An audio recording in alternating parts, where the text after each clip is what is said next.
Hola jóvenes, muy buenas noches. Los saluda Antonio García Santana. Bienvenidos a nuestro semestre 2024-2, que está por iniciar el próximo lunes 12 de febrero. Bienvenidos entonces. Estamos en nuestra alma mater, la Universidad Nacional Autónoma de México, y en nuestra Facultad de Contaduría y Administración. Esta vez revisaremos brevemente la unidad 1, la función de organización, generalidades. Aquí les comparto brevemente lo que es el mapa conceptual de la materia.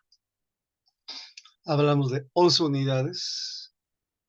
Cada una, sin duda, forma parte importante de lo que es el contenido de la materia y de lo que deberán aprender para tener unas bases sólidas como futuros administradores.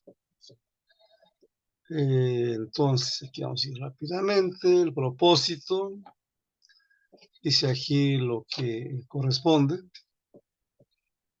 Es decir, necesitamos que el estudiante identifique la importancia de los elementos que integran la función de organización, de tal manera que sea posible que se alcancen los objetivos organizacionales. La empresa, muchachos, cada entidad es finalmente una organización. Y aquí vemos el contenido de esta unidad, contenido bastante amplio, que nos va a permitir dar el primer acercamiento o paso hacia nuestra asignatura. Cada tema o subtemas importantes, como aquí está compartiendo, tal forma que es bueno que nos formemos un contexto, panorama de lo que es esta primera unidad de nuestra materia. Para eso les comparto pues algo básico, es decir, como administradores conocemos la importancia de administrar. Por muchas razones, cada compañía tiene propósitos, objetivos, estrategias, recursos y se enfrenta a distintas disyuntivas para ello. De tal manera que, como ocurría en otros tiempos, pues hay roles que cumplimos. Uno es el de, por ejemplo, un jefe de carrera, por ejemplo, un gerente, un vendedor. Todos, de alguna forma, ocupamos parte de ese rol o una función dentro de un marco más grande que vamos a llamarle organigrama. Y es así como se va logrando ser buenos en algo, mejores en algo, producto de lo que sería la especialización, como resultado de tareas repetitivas o simplemente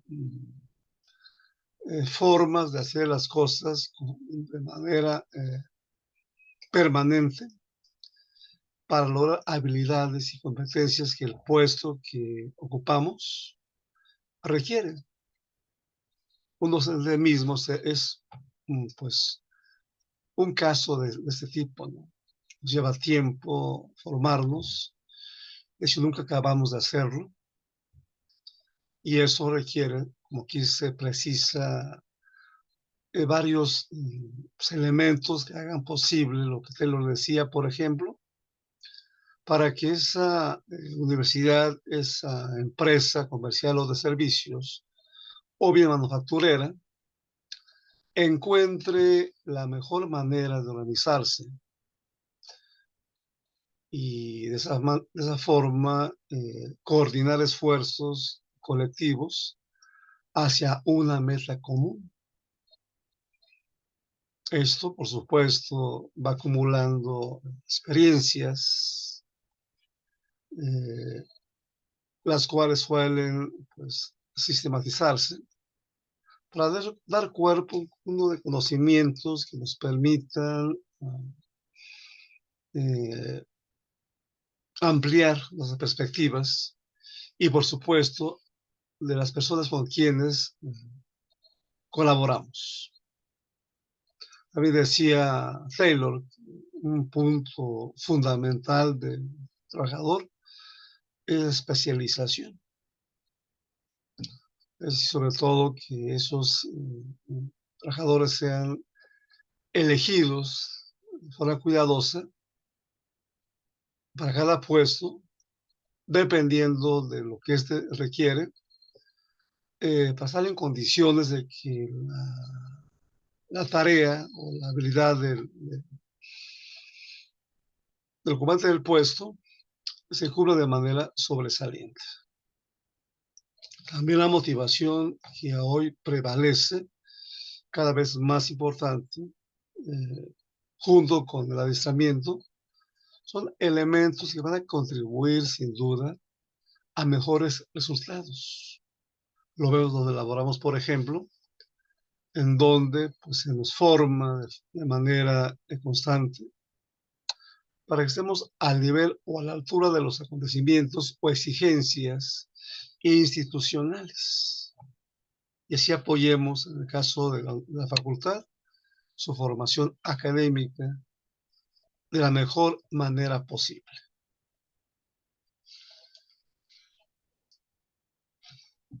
Para esto tenemos que pensar en el concepto que implica organizar. Como aquí se menciona, tiene actividades que debe asumir con toda responsabilidad, de tal manera que se observe cómo está distribuida la carga o simplemente las personas que forman parte de una organización.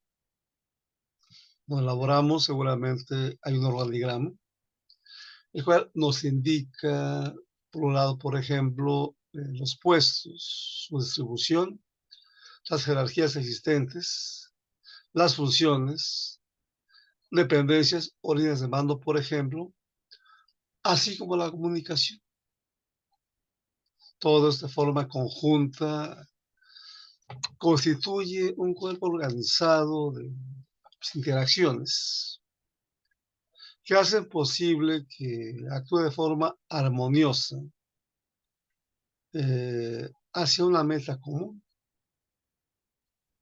Cuando cada persona conoce, por ejemplo, la tarea que debe cumplir y cómo contribuye su esfuerzo al logro colectivo, encuentra una motivación especial porque sabe que su esfuerzo no opera en el vacío, sino que es parte importante de algo mayor y que ese hecho le permite siempre pues, asumirse como alguien que agrega valor a la empresa y que por tanto también tiene un reconocimiento propio para el puesto que cumple y por supuesto para la colectividad.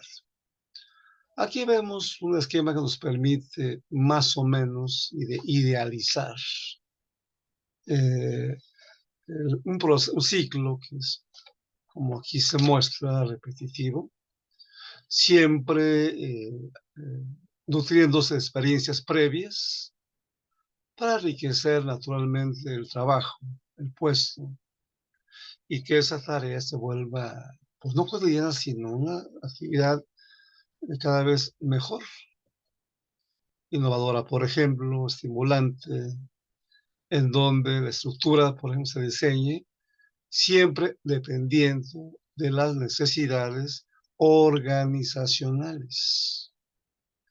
Es decir, no se crea un área de manera arbitraria o azarosa. Es producto de un análisis importante para valorar las tareas que deben realizarse y qué puesto debe hacerlo, en qué orden naturalmente. Y una vez que uno asiste a un lugar determinado, a un puesto de una empresa, conocemos las funciones que debemos cumplir o el área en la cual nuestro puesto está marcado, finas, por ejemplo, recursos humanos, operaciones o alguna otra. Y sabemos, por ejemplo, eh, con quiénes nos vamos a relacionar, ¿sí? Ya sea forma vertical, por ejemplo, horizontal, y al hacerlo también definimos nuestro rol y las tareas que están asociadas a ese rol. Eh, También es importante que se delimiten las áreas y los puestos para evitar, por ejemplo, duplicidad de funciones y hacer la tarea que nos corresponde con la mayor calidad. Un docente, por ejemplo, está dentro de un marco de estructura y sabemos exactamente qué función nos corresponde, el rol que cumplimos, las funciones de quien dependemos, a quien servimos, por ejemplo, que son ustedes. Y todo esto permite que la facultad y la universidad ofrezca de manera destacada lo que ustedes esperan como estudiantes recibir. Y aquí vemos, por ejemplo, dos conceptos importantes que es bueno que precisemos. Este organigrama refleja claramente lo que llamamos organización formal, como aquí se define, la estructura diseñada por la empresa. Es decir, el esqueleto, el plano de distribución, por ejemplo, o algo equivalente, en el cual se observan, por ejemplo, los puestos, las jerarquías, las comunicaciones, por ejemplo, el de comunicación, entre otras muchas cosas que deducimos que existen dentro de esa formalidad que es creada de forma deliberada, ¿sí? Para que ofrezca un apoyo y sobre todo quienes colaboramos lo hagamos de manera integrada y coordinada. Dentro de esa estructura que aquí vemos, van a ocurrir comunicaciones entre quienes formamos parte de la estructura sin que necesariamente seamos del mismo departamento. Y esa tipo de estructura informal va así darnos cohesión a los miembros de esa estructura. Es decir, va a privilegiar nuestros valores, por ejemplo, comunicarnos fuera incluso del área de trabajo, como ocurre cuando por ejemplo, salimos a comer con personas de otro departamento, se van creando pues, afinidades, ciertas cosas son comunes y entendemos la tarea de todos. Y eso a veces nos motiva más porque sabemos perfectamente que la tarea que hacemos contribuye a otros logros de otras personas, de la propia compañía, por supuesto. Aquí vemos algunos elementos que componen esa estructura. Insistimos acerca de la coordinación que existe, de quienes forman parte de ella, también de la importancia de que exista un control, es decir, una supervisión, por ejemplo, acorde a las necesidades de la propia compañía o del área y también acorde a la tarea que cumplimos y también, por supuesto, las capacidades y experiencias de quien coordina esa área. Como decía en su momento Javier, por ejemplo, la visión del trabajo es esencial. Necesitamos que ese gran conjunto de actividades, quizá en un principio dispersas, encuentren orden, jerarquías, comunicación, coordinación, por ejemplo, y otros temas que hagan posible que todo el mundo se sienta parte de un cuerpo mayor y que también esté consciente de cómo aporta a ese cuerpo mayor sus experiencias, su compromiso, sus capacidades, por ejemplo, ¿no? Asumiendo que, insisto, esa estructura de jerarquías tiene, por supuesto, vínculos, hay dependencias verticales y también horizontales, y eso pues, hace que el cuerpo como tal funcione de manera correcta. Aquí vemos algunos temas que ya mencionábamos. Cada persona de alguna forma cumple un rol de acuerdo con ciertas necesidades. Por ejemplo, en el hogar mismo, el matrimonio, los padres cumplen un cierto rol, los hijos otros. Y así exactamente ocurre donde laboramos. Hay quien dirige, por ejemplo, hay quien está en el área de mercadotecnia, otros están, por ejemplo, en compras, alguien más en finanzas, otros más en recursos humanos, y así por el estilo. Esa división no es arbitraria, muchachos, de azarosa, responde exactamente a una necesidad específica o particular. Hacer un trabajo con cierta frecuencia o mucha frecuencia da origen a la especialización.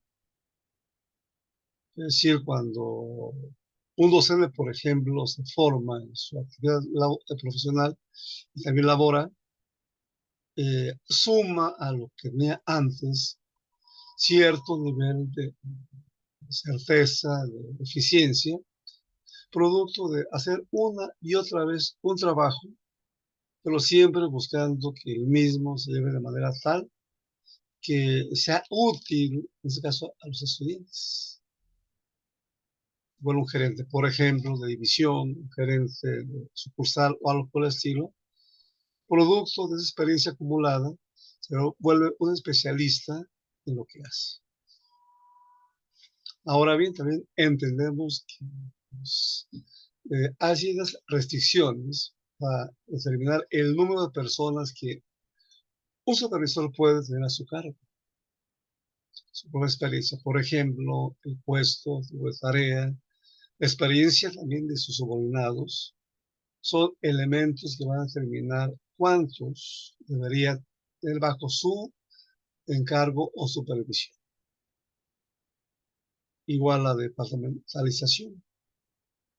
Por ejemplo, cuando vamos a una tienda de ese tipo departamental, por ejemplo, Casa de Hierro o, por ejemplo, Liverpool, vamos a ver que hay varios departamentos, que de niños, por ejemplo, que de niñas, que de adolescentes, que de mujeres, que de adultos, etcétera, que, por ejemplo, electrodomésticos, ¿qué más? De ropa, por ejemplo, son casos que ilustran una departamentalización. Como por ejemplo, donde nos laboramos, ya lo he mencionado, que hay un área, hay alguien que dirige el negocio, obviamente, toma decisiones y quien los apoya en el nivel inmediato para coordinarse y a su vez ese nivel inmediato, inferior, coordina a otros para facilitar el trabajo y las metas departamentales y, por supuesto, organizacionales. Aquí vemos otros más. Es decir, una compañía no puede funcionar sin niveles jerárquicos, por ejemplo, sin que alguien ejerza en su momento la autoridad. Al hacerlo, pues, coordina y atribuciones para hacerse obedecer, naturalmente, dado el puesto que ocupa formalmente dentro de la estructura. Y espera que haya congruencia entre puesto y ocupante del mismo. Para eso sirve precisamente la selección de personal, que ya desde tiempos de Taylor se pregonaba como algo esencial para el éxito de cualquier esfuerzo humano. De igual manera, la coordinación. Si necesitamos que todo el mundo entendamos que somos parte de un todo, de un sistema, por ejemplo, y que necesitamos actuar de forma coordinada para que las metas que tenemos en mente se alcancen sin mayores contratiempos y siempre bajo el concepto de racionalidad económica. ¿Sí? Bien, he tratado de dar un poquito pues del tema que nos permite como dar el primer acceso, ¿no?, a la materia, como decía al principio, de tal manera que encontremos el por qué debemos estudiar esta materia, qué elementos le dan sustento a ella y sobre esto dar una motivación que nos permita ahondar en la asignatura. Elementos que conforman un diseño, una estructura. Hablamos de la tecnología, que decíamos antes. La estructura también depende de los conocimientos, tipo de empresa, por ejemplo, de su tamaño, naturalmente, del tipo de liderazgo, de su tiempo incluso, y otras cosas que aquí se enmarcan, como por ejemplo la misión y la visión, que marcan o que nos muestran el camino, la razón de ser en el caso de la misión y la visión, a dónde queremos estar, cómo nos vemos en un horizonte temporal. Y así encaminamos todo el esfuerzo hacia ambas, en este caso hacia la visión, y nos motiva para convertirnos en lo que queremos nosotros ser. Igual el ambiente, interno y externo, naturalmente, y por supuesto, aquel conjunto de creencias, valores, ritos, por ejemplo, todo aquello que es parte de nosotros, aquello que regula nuestro comportamiento, que hace que seamos una empresa exitosa o no, cómo asumimos esos valores, esos principios de conducta que van a normar la actuación de quienes forman parte de esa organización, como la universidad, por ejemplo, con sus valores que respeto, por ejemplo, solidaridad y muchos otros que conocemos y que nos dan cohesión, nos dan unidad, nos dan identidad, ¿no? Todo esto es el propósito de la cultura organizacional, muchachos. Aquí les comparto los criterios de acreditación.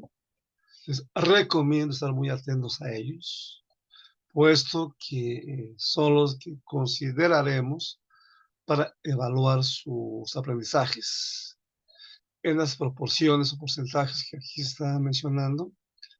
Entonces, sean atentos a eso.